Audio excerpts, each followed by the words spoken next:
Kania dan Sari, si tikus kota dan si tikus desa. Kania adalah tikus kota. Ia hidup dalam kemewahan.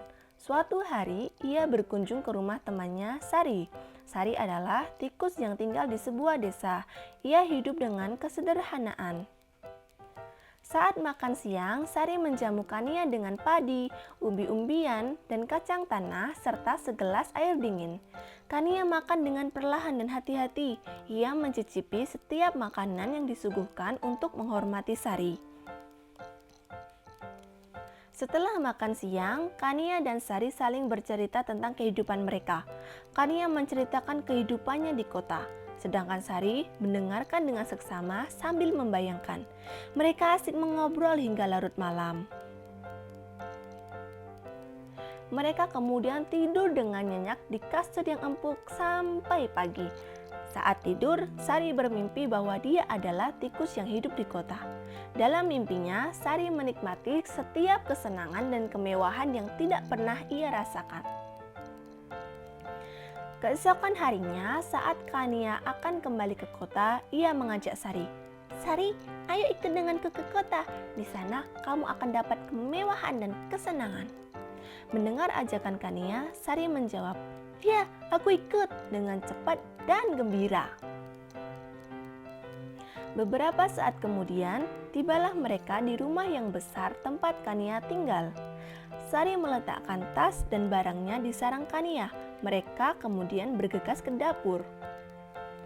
Sari sangat takjub dengan kemewahan rumah tersebut. Banyak makanan tersaji di meja.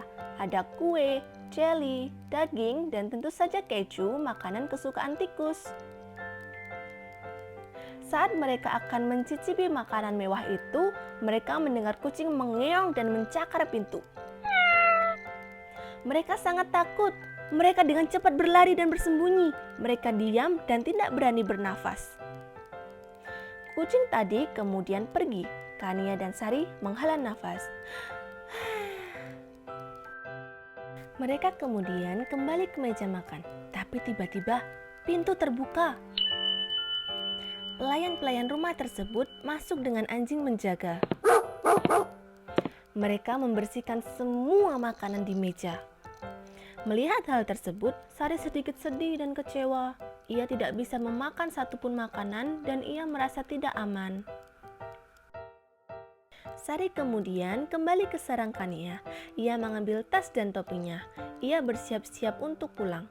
Sari berkata, "Kania, kamu mungkin punya kemewahan dan kecantikan yang aku tidak punya. Tapi aku lebih memilih makanan dan kehidupanku yang sederhana di desa dengan ketenangan dan keamanan." Sari kemudian pamit pulang kepada Kania.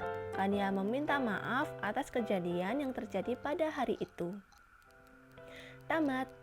Hal yang bisa diambil dari cerita ini adalah hidup sederhana dengan keamanan lebih baik daripada hidup mewah di tengah ketakutan dan ketidakpastian. Terima kasih sudah menonton. Jangan lupa like dan subscribe.